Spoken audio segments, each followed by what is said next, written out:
Hi, this is Ken Page.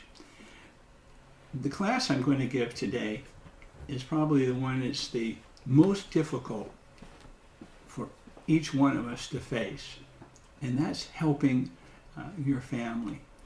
Now, lots of times your closest family, the one living with you, they might need your help, and because it's your children and their ages, they won't even know what you're doing. You're just helping them to release old energy. But when it comes to brothers and sisters and grandparents and other family, they're very reluctant to have you help them, even if you're really, really good at what you do, okay?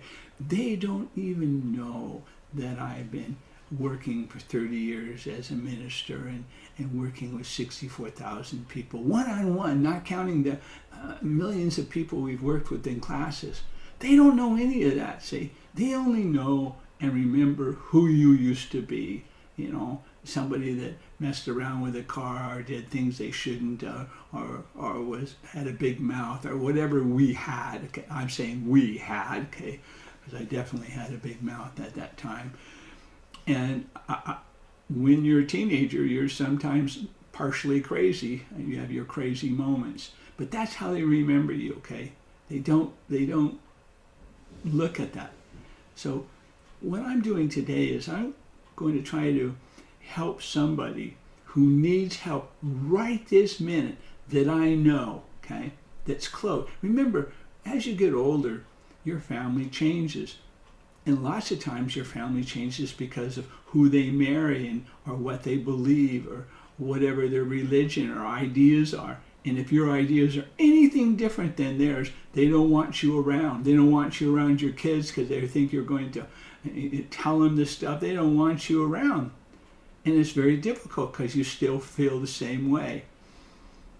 The same kind of love, but you can't have it, you can't express it, okay? So these people that I'm talking about right now are really, really critical in getting help, okay? When I mean critical, it means life or death, okay? That is critical. But here's the thing. We're going to send them this YouTube and ask them to look at it, okay? We're not going to say any names or nothing, but 95% says they're not even going to look at it because I've given these same people one of my books, The Way It Works, when I was first finishing the rough draft, as we just published the one that's on the website now. It's just a new one. I gave it to them. I explained to the mother how they should do the clearing techniques because it would change their vibration, how they should get their own answers with their higher self, all these things. Never read it. She never read it. She never had her kids read it. And her kids were having trouble and challenges at the time. But why did I give it to her? But you got to understand, you do what you got to do when it comes to loved ones. Even if it means that these loved ones look at this YouTube and never talk to you again. Because they'll relate it to themselves, they'll relate it that I'm talking about them. And remember, we've asked these people, we've called them and talked to them and asked the mother to have the girls call us and we will work with them free. Nancy will work with them free, okay? And they never called. And they're still sick or they're still in trouble. So I'm doing this today knowing I'm going to lose somebody that I love very much in the past, but it doesn't matter. If I did not do this and they died and I did not try, you never forgive yourself. And I can tell you over and over and over the people I helped that didn't ask for help, and it always turned out bad for me because they ended up getting angry or they ended up getting mad. It's just all kinds of things. You got to be very careful. You help somebody who didn't ask for help. But these people have needed help, but they didn't need it from us. Maybe they're needing it from their counselor or whatever they think they need, okay? Now here's the thing. If they had listened to the YouTubes that are already there. The clearing techniques, all the techniques about hypnosis. If they had saw that film we did on hypnosis and looked at that part at the end, and it's a very important one for you to look at. If you have not looked at it, you must look at it, because it talks about places and we get trapped and stuck along our life, that we're a little bit out of time. It talks about all those things, but at the end it talks about what we come in to learn, and we're a part of Creator or whatever that space you call it. We're a part of that, versus what we end up experiencing. And that's what happened to them, because they were twins and they were in another country, okay, with a different kind of culture. But they had a large family. Their mother had a large family. I mean, large was 5, and they have twins now coming. That's 7. So then you have to look at what religion they were. Or did they have birth control? What was happening? Because remember, lots of times when you have that many children, you don't have the ability to make enough money to live and to feed them all. So now what happens is their mother, they're twins, and all of a sudden her husband got killed in a car accident or got killed somehow. She now has 5 kids and twins that she's going to have. Think about that. What are you going to do? I mean, seriously, what are you going to do if you don't have parents, and if you're in another country and you have to take care of everything yourself and you have to work? What do? You're going to put the twins up for adoption. That's because you've got 5 other kids that you've known for how many years, and these twins could possibly get a better home. Because if you keep the twins, they might not eat enough. They might not have the things they want, and you couldn't take care of them. So do you have a choice? No, seriously, do you have a choice? And this is something you have to ask yourself. Because one of these twins, one of these people, think that their mother didn't love them because she didn't keep them.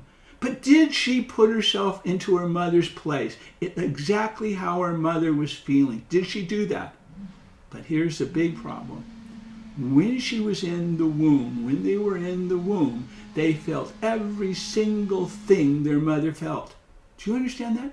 Every single thing. The pain of losing her husband, the pain of her losing her family, the pain of how is she going to get enough money to feed them. Overwhelming survival. Overwhelming. And when you're in survival, you're cut off from Creator. Because all you can think about is survival. All you can think about is getting food or doing this or cleaning or whatever they need. Okay? And I don't know what the age of the 5 children were. That's a big deal. Because one of them might be just 2 years old or 3 years. They might be very young and need people taking care of them. So she felt, the twins felt everything. And here's the other problem. Depending on whether you're the first one to come out or the second, has a bearing on you for the rest of your life. I know you don't believe it. I know you can't read anything about it. But I'm telling you it's true, because the first twin is usually one has a little more nourishment than the other. So the second twin is always a little hungry or a little cramped, or the first one's a little bigger, or whatever it is, okay? Or they're giving them the food, they're sacrificing themselves for the other. It's a really strange dynamics, and it could go either way. The older twin later, I mean, when I say older, by a minute or 2 or what, but the first one is usually the one who's the strongest. So what if this twin was the youngest by a minute or 2, okay? She would always be she would never have enough. No matter what she did, she'd never have enough. Because that's how she felt. For 9 months. 9 months of programming. 9 months she felt every single thing her mother felt. For 9 months, every single thing around the family, around the culture, around what she was doing. It's overwhelming. and not having enough food, or not having, and remember, we're in another country that maybe doesn't eat correctly. I mean, eat the way we should eat for the baby, or take care of themselves. Who knows what they do, okay? But these babies did get adopted, and they got adopted by one of the nicest parents I've ever met, okay? And when they went to the orphanage and they saw that they're twins, that's what they wanted. And so they did all the paperwork. Now these twins are going to go, they're in a country that doesn't have much. And they're now going to the United States where they're going to have everything. All the food they need, all the caretaking, all the medication they need, all the love they need, because this is a very, very big family. When they get together for Christmas and get together for holidays, there's 25 or 35 of them come over. So it's a really happy place that these twins have gone to. But have they had so many choices? Have they ever been able to free themselves from the way they felt in the womb? And remember, I said this to you, and I've said it over and over if you watch my tapes. A part of them said it wasn't safe to be in the womb. A part of their spirit, a little part of their spirit split off and said, it's safer for me to watch this than to be in. If that happened, is that what she's looking for? Is she going back looking for this peace? Does this peace not want to come in now, today, how old she is or he is, how old, because it doesn't love the way it used to. It's still separate, and not feeling safe. So until you love yourself, until you take care of yourself, until you're healthy, until you're happy, this peace will never come in. So you're always looking for something, and where you looking? You look at other people. Now, I wanted very much to talk to this person, but it wasn't allowed, okay? Because remember, they have everybody has strict ideas, right? And very rightly so. Whatever their religion is and whatever their culture is and whatever they were told, that's what they come from, okay? It doesn't matter if you say, I can help you, because you just look, well, you're not in my realm of what I think help is, so you can't help me. This is going to happen to you time and time. And I'm really serious. Every single person who wants to be a healer or heals himself and wants to help somebody will be rejected by some of the people who are closest to them because they don't believe they can help them. So this is what I ask these people, that if they listen to this, look at the clearing techniques. We're going to send you the clearing techniques again. We're going to send you the way it works. And if you go in the way it works, it's been completely revamped for today. It's got things you need to look at. It's got things you need to understand. It's got another way of looking at a little bigger picture. Whether the picture is correct, somebody could look at it and say, no, this is the way it should be. But this is the one I found that works the most of all the people we've looked at. And remember, when it comes to children, Nancy and I used to go to a foreign country and we would work with 3 to 4 people every day, each one of us. And at nighttime, after dinner, we would go to some place and we would work with all the children of all the families free. Sometimes we went to an apartment and there were 20, 25 children there that we would work for several hours free, just clearing the emotions that they picked up from their brothers, sisters, their family, their kids. But those children all had residual from the family. Whether the family was angry or upset or they had problems, those children were carrying that energy. So that's just like the twins. They're carrying energy today that happened to them so many years ago that they don't remember, but they still have the emotion or they still have the charge. So when we go to the brain states and we look at that very carefully, there's a part of them that is absolutely not safe. They circle their wagons, they protect themselves, and they never will let anything else in. All this stuff is free on our website. There's nothing I'm talking to you about now that I haven't expressed in many different videos. But it's going to be one of the hardest lessons each one of you learn if you follow this path. What can you do? And the main thing is you have to take care of yourself. Because if you don't take care of yourself, and you start picking up other people's emotions and other people's energy, and you're the one that processes it in the family. You're the one that takes everybody's stuff that doesn't feel good into the family. And pretty soon, I swear to you, it's going to have a detrimental effect to you, physically to your body. And I don't know how long that will be. Is it 5 years, 10 years, 20 years, 30 years? How long can you take old emotions over and over and over and over, think bad things over and over and over before it had an effect on you? You know, each one of you have to look at that thing. Is what I'm saying to you, is it possibly a little bit correct? So I want each one of you to really go back and read the way it works. Because you might have done it at the beginning, you might have done it fast. But if you'll do connecting to your higher self, it will give you the answers. It will help you. If you do the clearing techniques, it will make you less reactive to the energy that does not please you. Like fear, or like pain, or like sadness, or like upset, or like all those things. Your vibration gets lighter, so you're not so reactive to it. Some people feel too much. You have to stop feeling. You have to start sensing.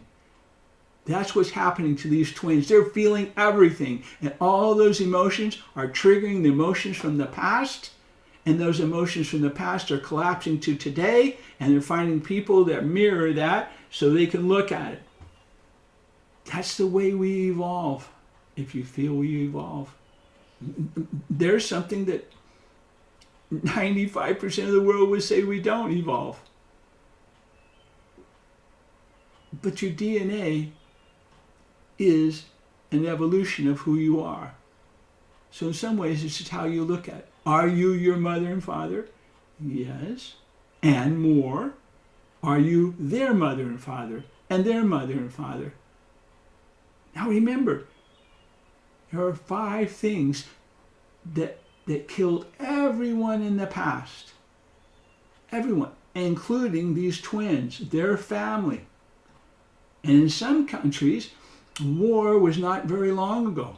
War is happening right now in some parts of their countries. But war is a very, very big one because there's so many things that happen in war, right? Hunger. I just went to South America, and I just heard about people so hungry all the time. That's all I can think about is being able to get enough food to eat.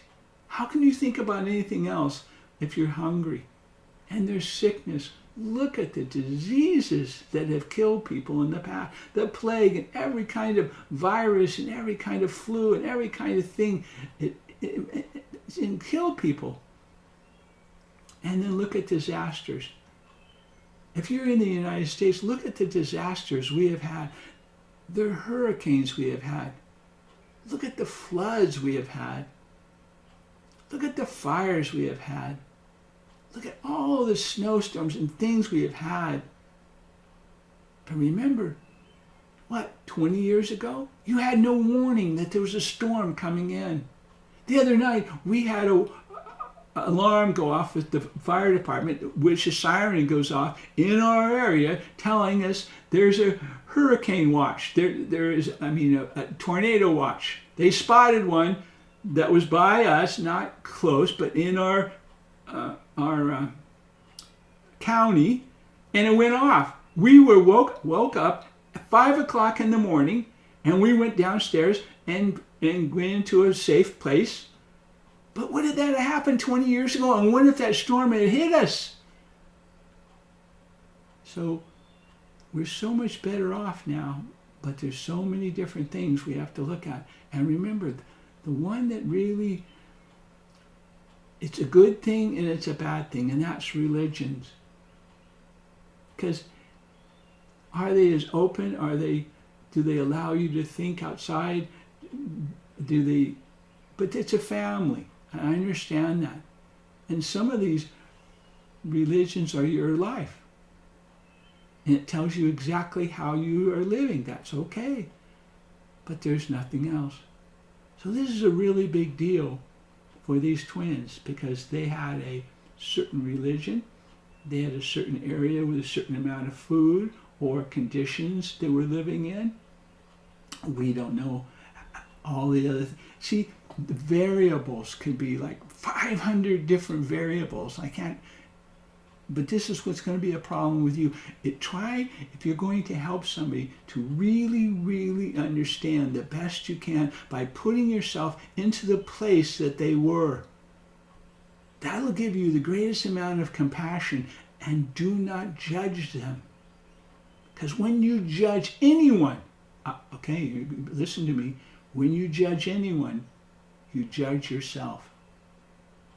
That's why we only look at loving ourselves, loving the way my hairline is, or loving the way my nose is, or loving the way my ears are, or loving my chest or my back, or loving every part of myself.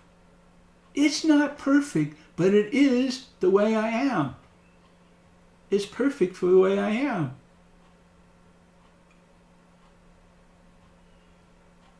And then having unconditional compassion for others where they are, because they're learning. If I judge others, then I'm saying that they're not perfect. And these twins are perfect now. I just don't want to lose one of them.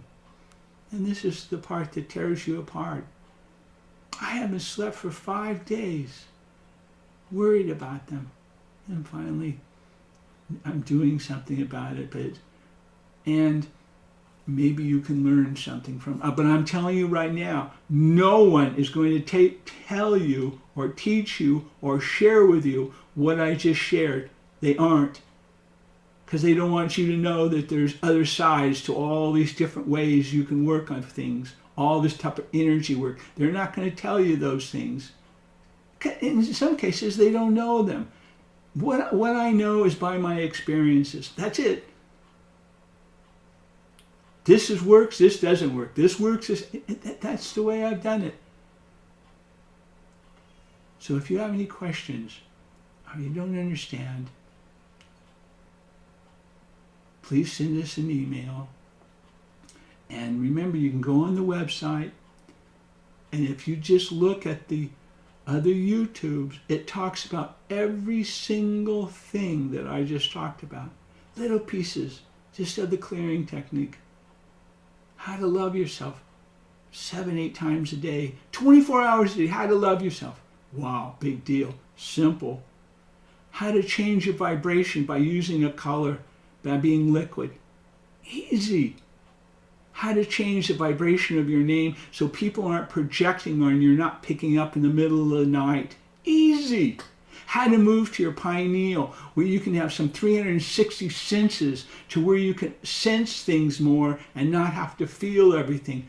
Easy. All the techniques. So you guys take care, and I'm sorry I was so emotional or compassionate about this. It's just when you haven't slept for so many, worried about some things, you just get a little irritated, I guess, or upset or emotional. So we'll see you soon. Remember, do the basics. Take care of yourself. Watch what you eat. If you're eating something that's not so good for you, just eat a little bit. Eat the things, and be sure you're drinking enough water, because that has it's one of the most important things you can do is drink good water. So thank you.